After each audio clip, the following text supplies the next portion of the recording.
warahmatullahi wabarakatuh.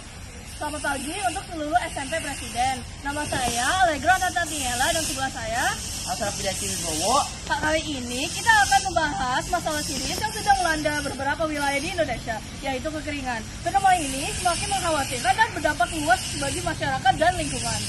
Benar sekali, berdasarkan data terbaru dari Badan Meteorologi, Klimatologi, dan Geofisika, musim kemarau tahun ini lebih panjang dan intensitas curah hujan menurun drastis di sejumlah daerah, terutama di Nusa Tenggara, terutama di NTT, Jawa Tengah, dan Jawa Timur. Akibatnya, sungai dan waduk mengalami penurunan volume air yang signifikan. Kondisi ini tidak hanya mengancam ketersediaan air bersih, tetapi juga mengaruhi sektor pertanian yang menjadi sumber penghidupan banyak masyarakat di daerah-daerah tersebut.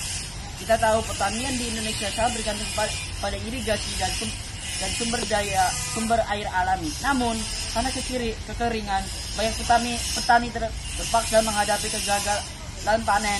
Beberapa di antaranya bahkan kehilangan pendapatan selama musim kemarau ini. Seperti yang dialami oleh beberapa orang-orang petani di Kabupaten Sumeneb, Jawa Timur, petani tersebut mengatakan musim kemarau tahun ini sangat berat. Air untuk mengairi sawah hampir tidak ada, sehingga hasil panen sangat menurun. Tidak hanya sektor pertanian, kekeringan juga berdampak pada ketersediaan air bersih untuk kebutuhan rumah tangga.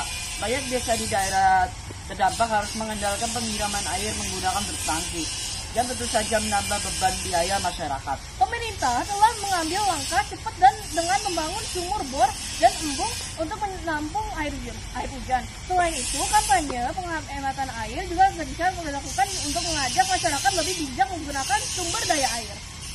Namun pemerintah sendiri mengingatkan bahwa penanganan kekeringan bukan hanya tanggung jawab pemerintah saja. Peran serta masyarakat sangat penting untuk menjaga lingkungan, seperti tidak menebang pohon sembarangan dan memanfaatkan air bersih secara hemat.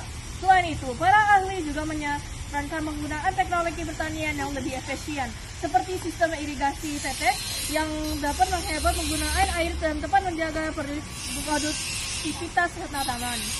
Sementara itu, lembaga kemanusiaan juga mulai turun tangan membantu warga terdampak dengan penyediaan bantuan air bersih dan program pelatihan pertanian yang tahan terhadap kekeringan. Kita semua tentu berharap agar musim kemarau ini segera berlalu dan hujan kembali turun secara merata di seluruh Indonesia. Namun, tantangan perubahan iklim yang terjadi membuat kita harus lebih siap menghadapi fenomena seperti ini ke depannya. Untuk itu, kita harus meningkatkan kesadaran kolektif dan tindakan nyata untuk menjaga kelestarian sumber daya air dan lingkungan. Demikian laporan kami tentang kekeringan yang sudah terjadi di Indonesia. Semoga informasi ini bisa menjadi peringatan bagi kita semua untuk lebih peduli dan bertindak. Terima kasih sudah menyaksikan. Sampai jumpa di laporan berikutnya. Wassalamualaikum warahmatullahi wabarakatuh.